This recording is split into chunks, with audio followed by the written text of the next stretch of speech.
परीक्षित महाराज ने सुखदेव भगवान से कहा, गुरुदेव आपका ये ज्ञान सुनकर मैं ब्रह्म में स्थित हो चुका हूँ। अब मैं परिपूर्णतः, अब मुझे मृत्यु का कोई भय नहीं, मैं पूर्णतः ब्रह्म में स्थित हो चुका हूँ।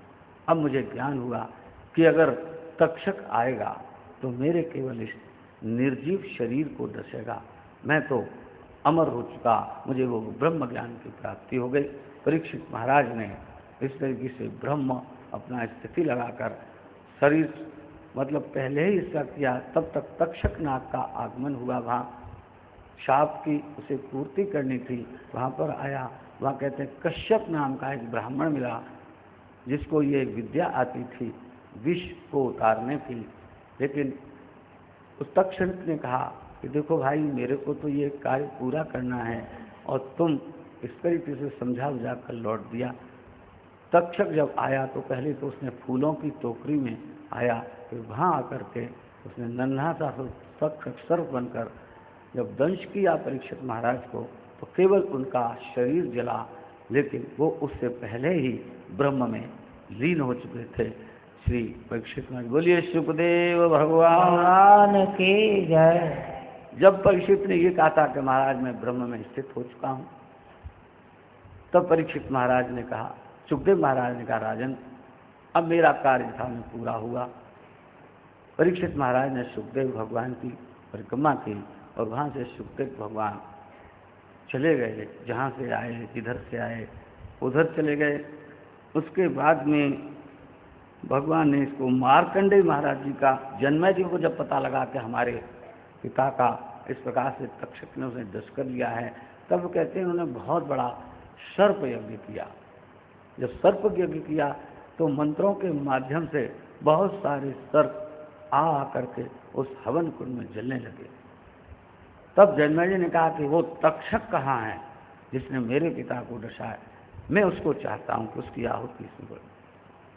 ब्राह्मणों ने जब मंत्र पढ़ा तक्षक को आवाहन करने का, तो वो इंद्र ने उसे छिपा लिया अपने सिंहासन के नीचे।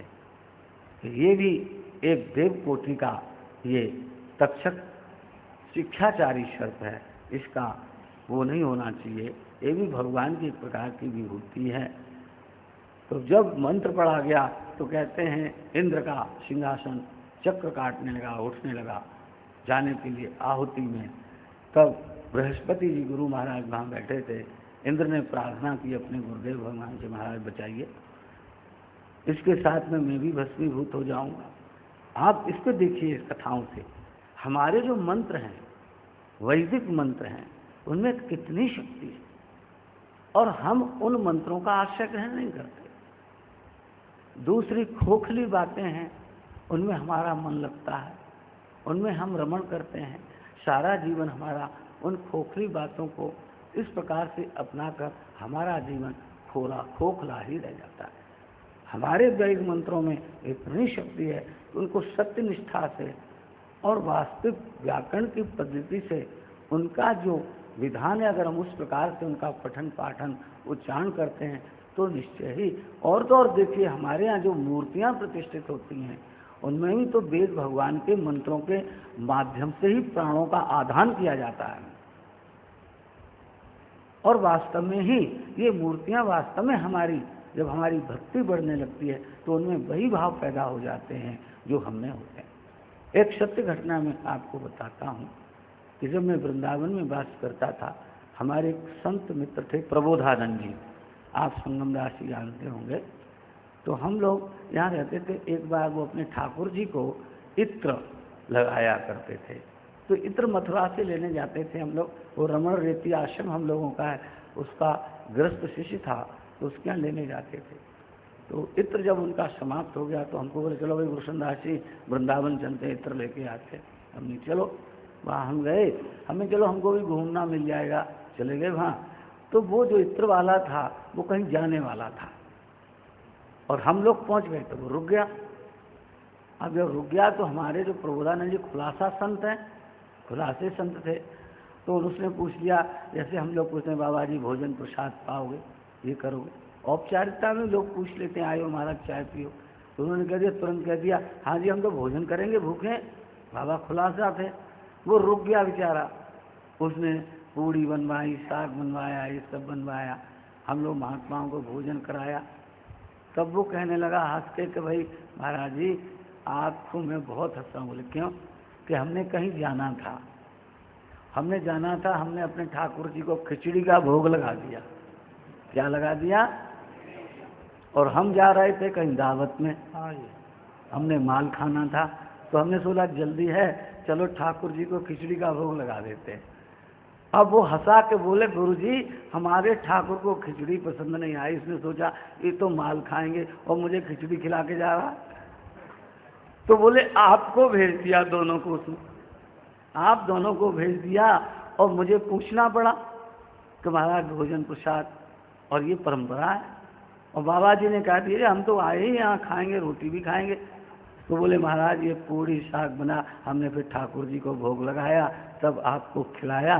तो ये इससे अनुभूतियाँ होती हैं भक्तों को, ये अनुभूतियाँ तुम्हें कराती हैं। बातें छोटी हैं लेकिन बड़ी भाव भरी गंभीर बातें होती हैं।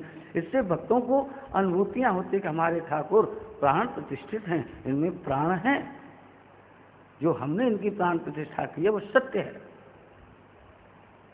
यहाँ एक पुस्तक छापी गई है, कपूर कोई प्रोफेसर हैं बन महाराज के यहाँ थे वो पहले, ब्रज के संत का शायद पुस्तक, उसमें एक बहुत सुंदर उन्होंने चरित्र दिया है। ऐसा ही एक अंग्रेज साधु बन गया था, हिमाचल में रहने लगा। वहाँ हिमाचल में ठंडी होती, वो तो कंबल ओढ़ के सो रहा था। ठाकुर जी को जो कंबल उसने ओढ़ाया वो खिसक गया। उसे स्वप्न दिया ठाकुर जी ने कि मुझे ठंड लग रही है, मुझे ठंड लग रही है।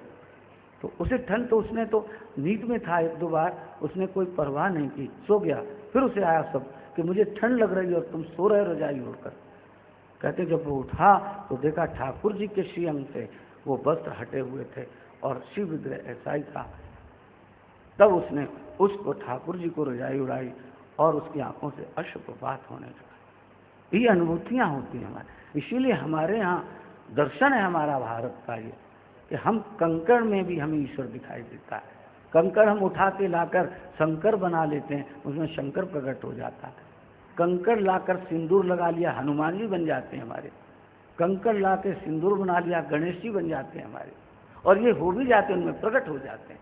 प्रमाण हैं ये संतों के, महापुरुषों, अनेक प्रकार के प्रमाण हम लाते हैं।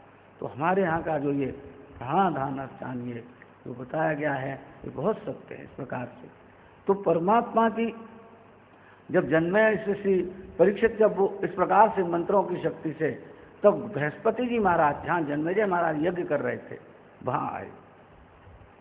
जन्मेजय ने उनका स्वागत किया। तब बृहस्पति जी महाराज ने जन्मेजय को समझाया, बेटा ये ऐसे नहीं, ये पूर्व से सब भगवान का विधान बनाया हुआ है। किसका मृत्यु कैसे होगा, उसका कारण क्या है, ये पूर्व के सबके हमारे जीवन के साथ पूर्व कर्म जुड़े हुए होते हैं, उनके अनुसार ही ये सारा कुछ होता है। तब बृहस्पति जी की बात को जन्मेजय ने श्रोधार किया और वो सर्प यज्ञ जो करा रहे थे उसको उन्होंने बंद किया। उसके बाद में मार्कंडेय ऋषि की यहाँ पर कथा आती है। तो मार्कंडेय भगवान के परम भगवत भक्त थे और मार्कंडेय को एक बार इच्छा हुई, भगवान ने उन्हें दर्शन दिया और कहा कि आप चिरंजीवी हैं, मार्कंडेय निरंतर चिरंजीवी हैं। बोले तो हमसे कोई वरदान मांग लो। उन्होंने कहा कि मैं आपकी माया देखना चाहता हूँ। तो भगवान ने कहा यह भी कोई वरदान मांगने का है? तो बोले महाराज मैं अपनी आँखों से माया देखना, सुना तो बहुत है आपकी माया बड़ी ऐसी है। तो भगवान ने कहा अच्छा, समय आने पर ये भी। और जहाँ तुंगभद्रा नदी के किनारे जहाँ पर ये बैठे हुए थे मार्कंडेय जी महाराज, धीरे धीरे जल बढ़ने लगा। इतना जल बढ़ा कि सारी भूमि जलमग्न हो गई और उसमें से उन्होंने देखा कि कोई एक मगरमच्छ निकला और उन्हें निगल गया। और निगल के अंदर देखा तो वहाँ भी देखा प्रलय है, सर्वत्र जल ही जल है। सर्वत्र वो घबराने लगे, कभी वो बाहर निकल आए कभी अंदर आ जाएं। फिर वहाँ देखा उसी जल में एक सुंदर वट वृक्ष है। वट वृक्ष के पत्ते पर एक नन्हा सा बालक अपने दोनों अंगूठों को चूस रहा है।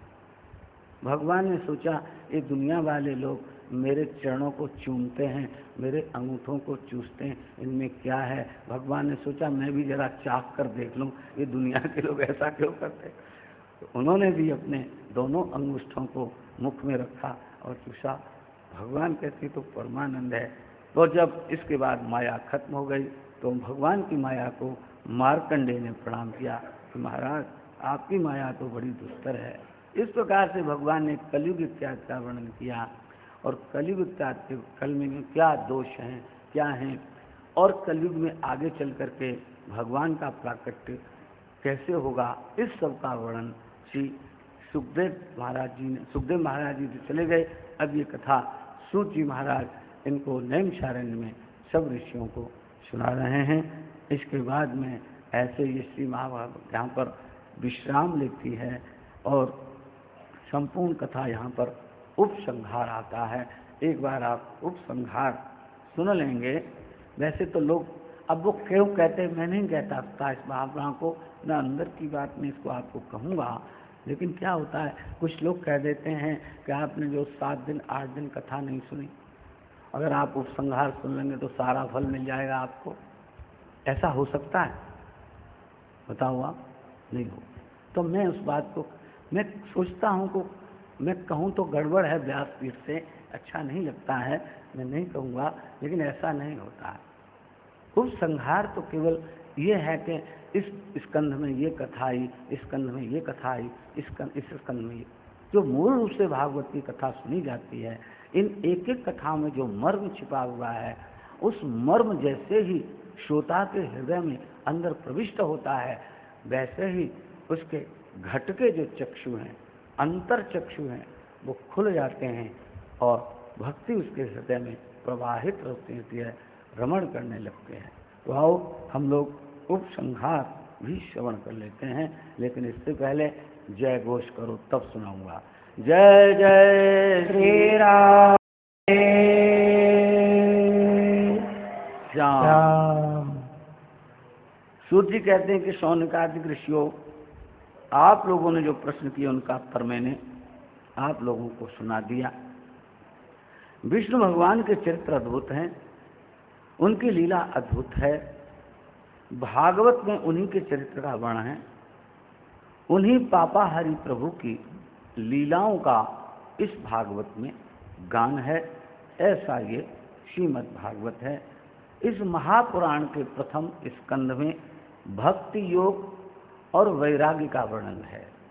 इसके अतिरिक्त परीक्षित उपाख्यान, नारदाख्यान, गंगा तट पर परीक्षित का बैठना आदि यह सब है। द्वितीय स्कंध में क्रम मुक्ति, सद्यो मुक्ति का वर्णन है। तीसरे स्कंध में विदुर उद्धव का संवाद है। प्राकृत, वैकृत, सर्ग आदि का वर्णन है। 12 अवतार, कर्दम चरित्र और कपिलावतार है। चतुर्थ स्कंध में मनु कन्याओं की वंश परंपरा का वर्णन है। ध्रुव का चरित्र है। प्रथु, प्राचीन, वर्हि, नारद आदि का संवाद है। पंचम स्कंद में प्रियव्रत आदि का उपाख्यान है। षष्ठम स्कंद में भगवान के अनुग्रह का वर्णन है। अजामिलोपाख्यान, दक्ष का जन्म, उनकी कन्याओं का वंश, वृत्तासुर का निधन है। 7वें स्कंद में प्रहलाद चरित्र है। 8वें स्कंद में सिंधु मंथन है। 9वें स्कंद में राजवंशों का कीर्तन है, राजचरित्र है, रामचरित्र है। 10वें स्कंद में भगवान श्री कृष्ण का वर्णन है। वसुदेव के घर में जन्म और पूतना के प्राणों को पी जाना, छकड़े को उलट देना, तृणाव्रत को मारना, बकासुर, धैनकासुर, वृत्सासुर, प्रलंबासुर आदि का नाश, दावाग्नि का पान, काली दमन, नंद का मोचन, चीरहरण प्रसंग है। गोवर्धन पूजा, रासलीला और वृषभासुर आदि का वध है। वृंदावन से मथुरा जाना, वहाँ कंसादि को मारना, ब्रज में उद्धवाद को भेजना और जरासंध कालियवन का आदि के वध का वर्णन है। उसके बाद द्वारिका को बसाना, विवाह, बाणासुर आदि के साथ भगवान का युद्ध, शिशुपाल, पौंड्रक आदि को मारना तथा कौरव सेना का संहार। फिर 11वें स्कंद में भगवान और उद्धव का संवाद है, जिसमें आत्मविद्या का वर्णन है। इसके बाद भगवान के स्वधाम गमन का प्रसंग है। 12वें स्कंद में भावी राजाओं का, युग लक्षण का, परीक्षित के देह त्याग का, वेद शाखा विभाग का, महापुरुष के अंगोपांग आदि का और सौरगण का वर्णन है।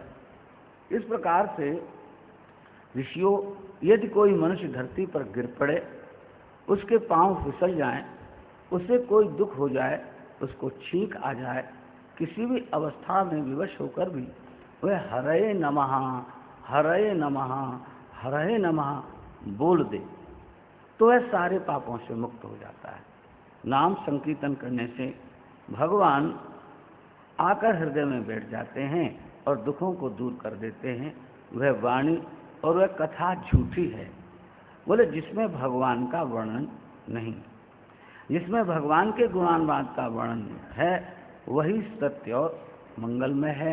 यही आप देखते हैं, ब्राह्मणों आप लोग धन्य हो जो भगवान की ऐसी भक्ति करते हो। आप लोगों ने बार बार याद दिलाकर प्रश्न पर प्रश्न किए, तो मैंने वासुदेव की कथा का वर्णन आपके सामने किया। यह कथा ऐसी है कि जो इसका श्रवण श्रावण करता और कराता है, बड़े बड़े उसको परम कल्याण की प्राप्ति होती है। वेदांत के पाठ से बड़े बड़े विद्वानों को जो मंगल मिलता है वह इसी से मिल जाता है। कोई भी किसी भी वर्ण का क्यों न हो, यहाँ तक कि शूद्र भी क्यों न हो, यदि भगवान के इस चरित्र का पाठ करे तो वह भी पातक से छूट जाता है। सर्व वेदों का ये श्रीमद् भागवत कथा सार है। अंत में हम लोग कहते हैं, अंत में सूर्य जी कहते हैं कि अब हम उन सर्व साक्षी भगवान वासुदेव को नमस्कार करते हैं जिन्होंने कृपा करके मोक्ष ब्रह्म को इस श्रीमद् भागवत कथा का उपदेश किया। उस सुखरूप ब्रह्म को नमस्कार करते हैं जिन्होंने संसार सर्प दंश विश्वनाथ परिचित को छुड़ाया। फिर इन दो श्लोकों में उपसंहार करते हुए कहते हैं, हम ये श्लोक आपके सामने बोलेंगे, आप भी बोलेंगे, तो इससे आपको सारा का सारा पुण्य प्राप्त भगवान में आपकी प्रीति होगी। भवे भवे यथा भक्ति भवे भवे यथा भक्तिः पादयोस्तव जायते पादयोस्तव जायते तथा कुरुष्व देवेश तथा कुरुष्व देवेश नाथस्तं नो यतः प्रभो नाथस्तं नो यतः प्रभो नाम संकीर्तन यस्य नाम संकीर्तनं यस्य सर्व पाप प्रणाशनम सर्व पाप प्रणाशनम प्रणामो दुख समनस्तम प्रणामो दुख शमनस्थं नमामि हरिं परम नमामि हरिं परम नमामि हरि परम नमामि हरि परम नमामि हरिं परम। नमामि हरिं परम।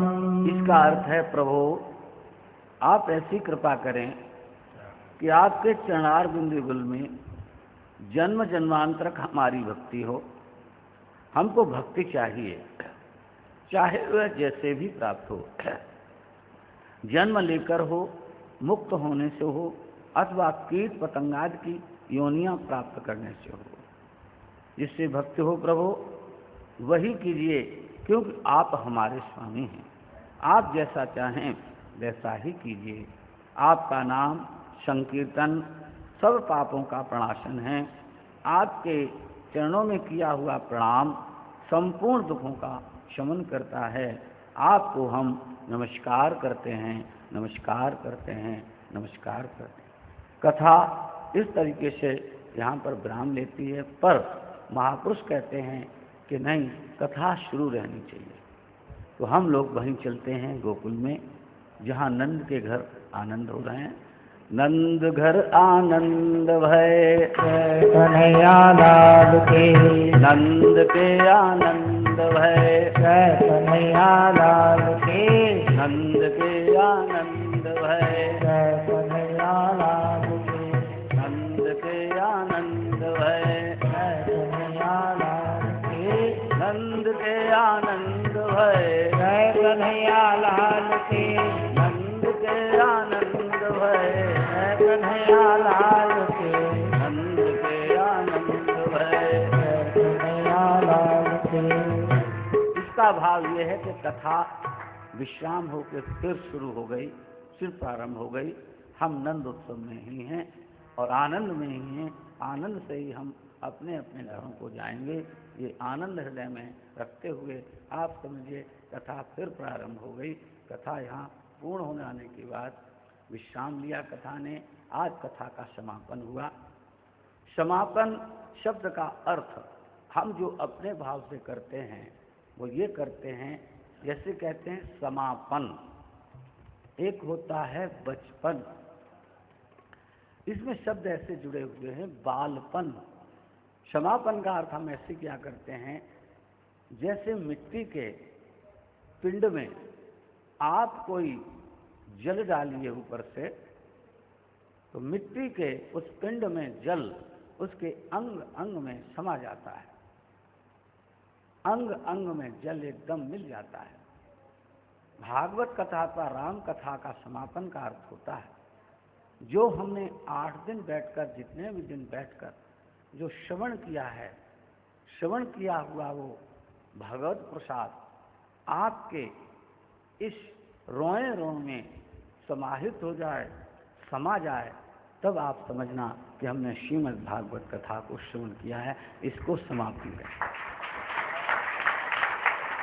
जैसे आपने कथा श्रीमद् भागवत सदग्रंथ जो भगवान का शब्दमयी श्री विग्रह है, इसको सिर पर रखा, जैसे आपने इसको सिर पर रखकर स्वीकार किया, ऐसे ही आप मन में कल्पना कीजिए कि भगवान हमारे इस मस्तिष्क में वो धारण हो जाएं, निरंतर परमात्मा हमारी बुद्धि में उनका वास